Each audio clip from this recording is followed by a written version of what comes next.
شروع کرتی ہوں اللہ کے نام سے جو بڑا مہربان ہمیشہ رحم فرمانے والا ہے۔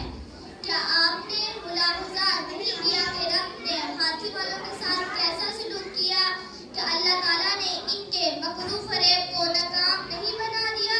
اور وہ یوں کہ بھیج دیے ان پر ہر سمت سے پرندے ڈاروں کے ڈار جو برساتے تھے ان پر کنکر کی پتھریاں، بس بنا ڈالا ان کو جیسے کھایا ہوا بوسا۔